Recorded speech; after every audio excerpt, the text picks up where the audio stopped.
Good afternoon, everyone, and thank you for taking the time on this Sunday to listen to our radio show. I am Ray Smith. I'm with my wife, Sandra Johnson, and we have our guest host who always kind enough to stay with us, and that's John McClain. Oh, it's always such a pleasure.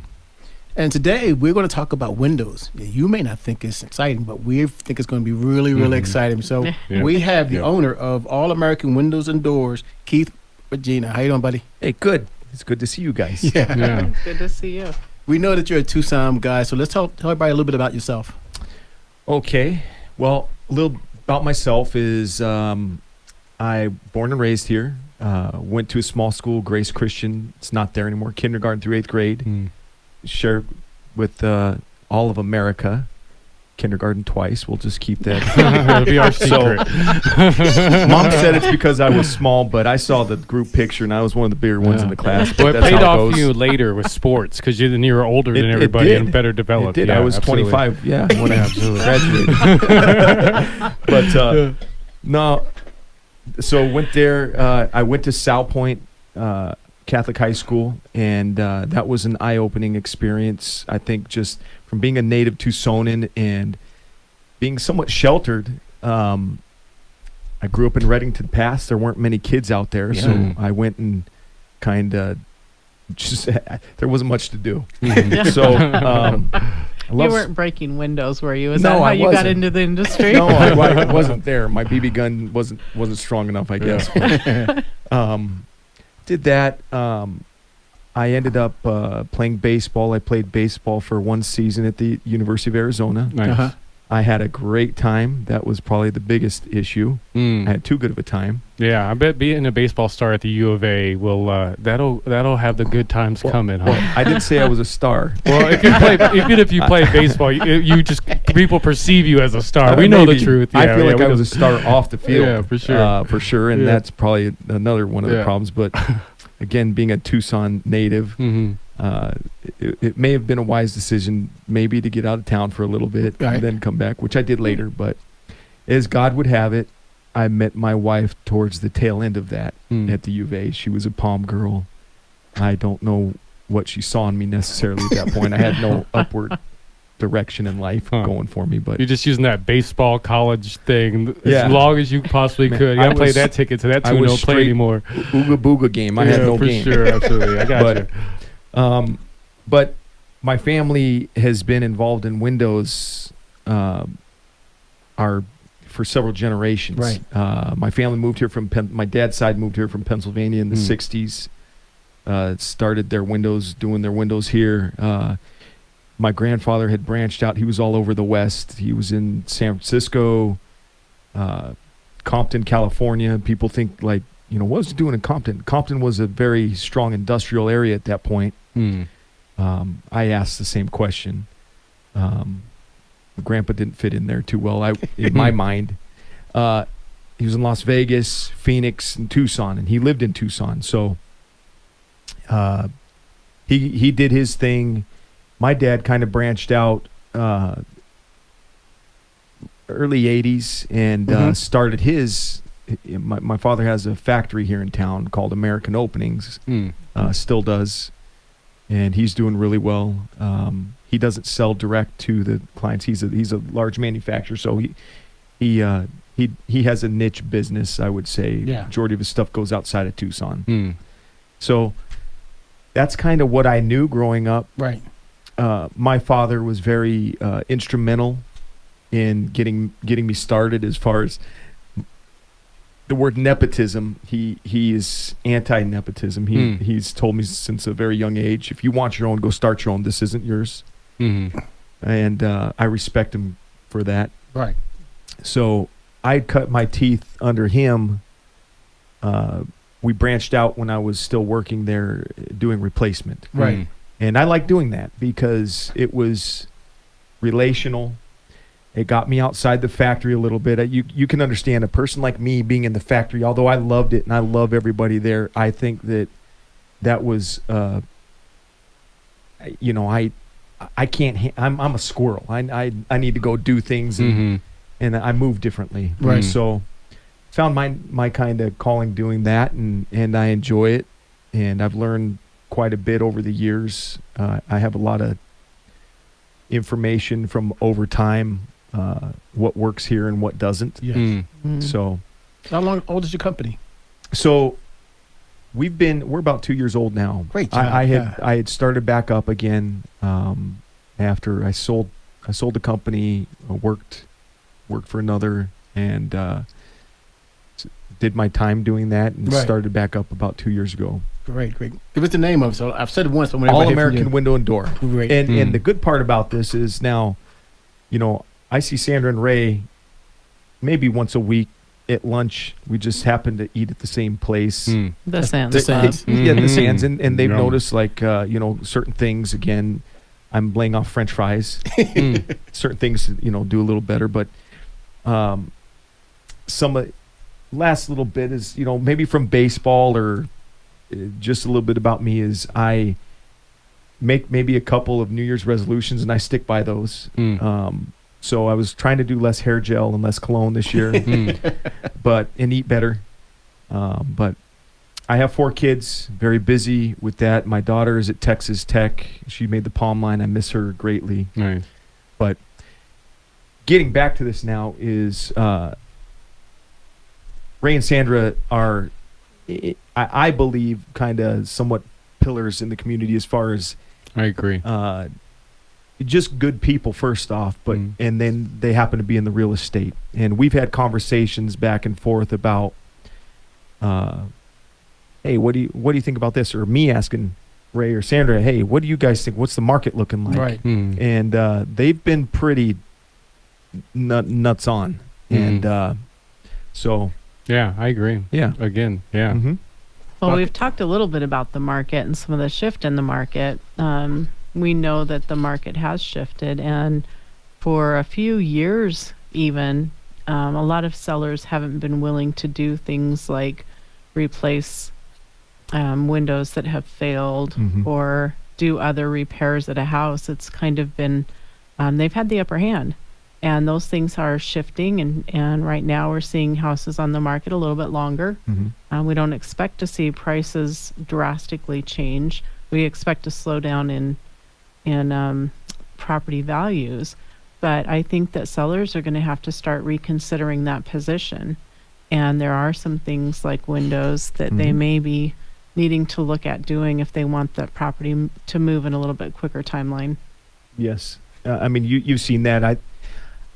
We all went through 2007, 2008, where it was hyper build, and that's what created the bubble and the burst.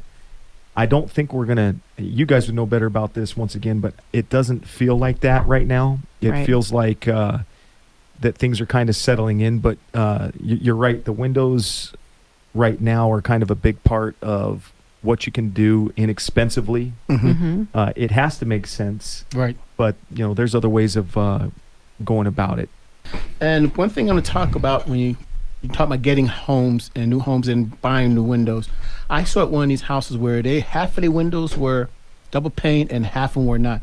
Is that a recommendation that you as window guys would recommend to people to do half of your windows? Well, it doesn't button up the home like it should. People think that by getting a Energy Star rated window, like, okay, hey, it's going to cool off this room, where it actually works all together. You want to button up your home completely.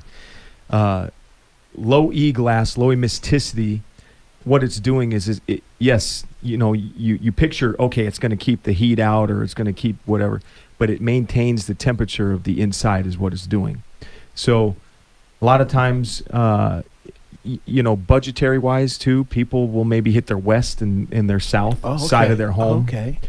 Their north might be positioned where it's not getting a lot of sunlight, or something like that. And that, it just depends on the home. Every home is set a little different. Their HVAC is running into a different room, where the last room on the list isn't getting a lot of AC. So I mean, there's a lot of different variables in that. I think we typically tell people if you don't replace all of the windows, you really don't get credit for it, as far as, from a buyer coming in saying, hey, it's got new windows. Well, no one comes in and is excited, oh, it has half new windows.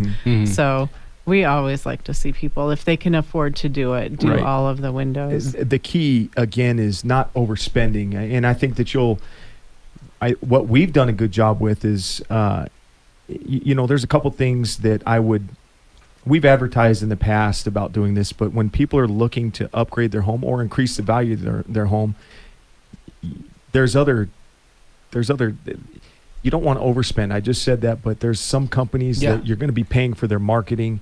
You can't buy $30,000 and make it fit into a 400. You're not going to see that in the appraisal value. So get something, again, an appraiser, you guys know this, once again, is going to look and see if it's dual pane and low E glass. There's 3 pane glass. There's all sorts of other things. Nobody cares about that. It has to be dual pane, low E, and that's what increases your value. Other than that, you're typically overspending.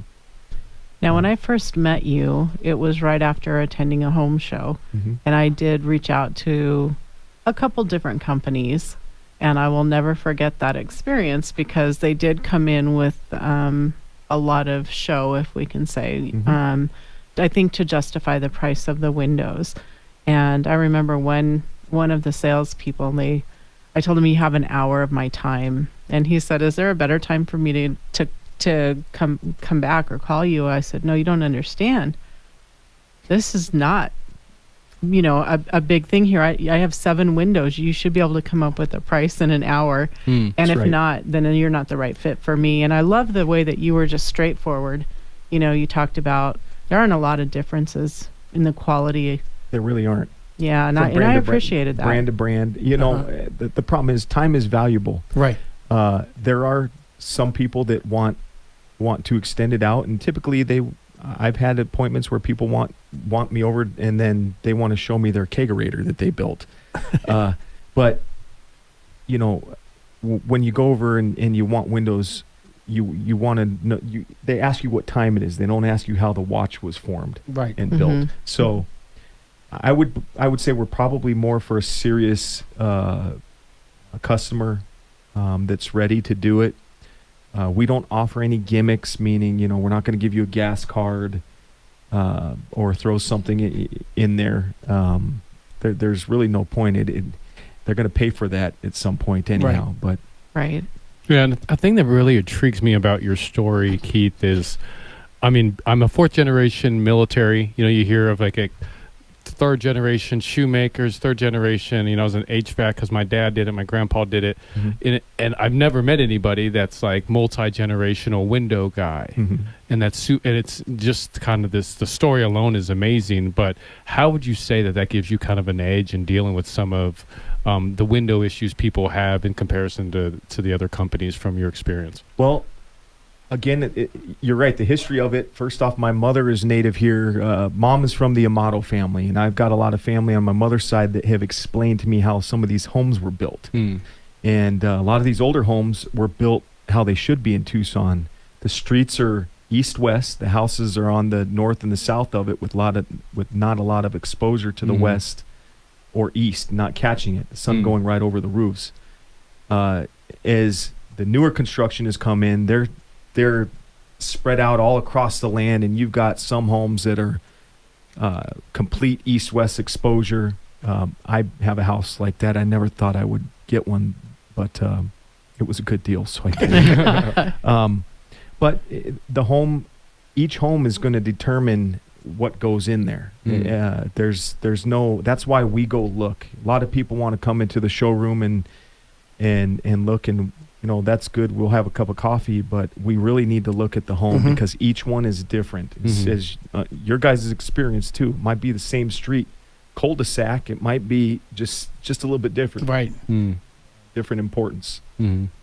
We are here with Keith, Regina, who is the president and owner of All American Windows and Doors. Keith, can you tell us how people can get a hold of you as far as your email address and the phone number? Email address is it's on our website.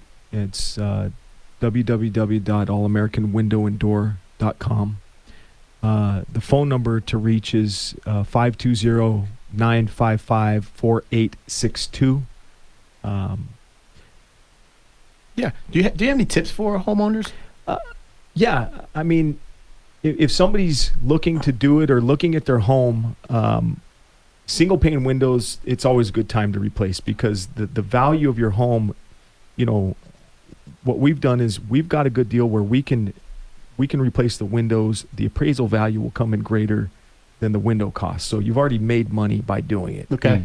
Then you can. But the savings as well. Exactly, and energy is not going down. The cost of energy is as we see is kind of a losing battle right now. But Right. if you can do anything to fix that, replacing the windows is a great thing to do for appraisal for your home, for comfort. Mm-hmm. Now we see a lot of windows on our repair requests where the seal has failed. Can you talk a little bit about that? I work with a select group of realtors. There are a lot to choose from. I would say there's some that are more professional than others, just like anything else. Right. But typically a good time to a lot of the realtors that I work with will have me come look at the home prior to them putting it on the market, or prior to them releasing it before the inspector comes in. Mm-hmm. Because being that we're considered an expert in that field, we supersede even what the inspector says, just like Right. the plumbing guy. So I run into a lot of stuff, believe it or not, where these homes might be very clean. Right now, like you said, it's the inspectors are paid. They're not going to get hired if they don't write anything down. And there's some iffy stuff sometimes that is written on there. Mm-hmm. But in the case of seals, swiggle failure, where you might have the membrane coming into the view of the glass, those are things that need to be fixed prior to selling the house, because it gives an alert to the potential homeowner or home buyer that this has been it's not been taken care of. You know, the other thing is that usually you're going to have it, take it off the price the house accordingly, and then they're going to ask to repair it anyway. So you'll pay for it twice. Pain in the pants. So thank you so much for being with us today. We appreciate your time and your Good expertise. seeing you, Keith. Good seeing you, Thank buddy. you, Yeah. guys. I'll see you next week, I'm certain. Yeah, you're dynamite. I didn't realize there were such cool people in the window business, but now I know. I'm not even saying that. I'm saying, just even you'll see him. He jogs up backwards. He'll go up Tumamoc backwards. I have That's coffee never with gonna Sandra. happen. We just stay at the bottom. We have coffee. Fair enough. Yeah. Yeah.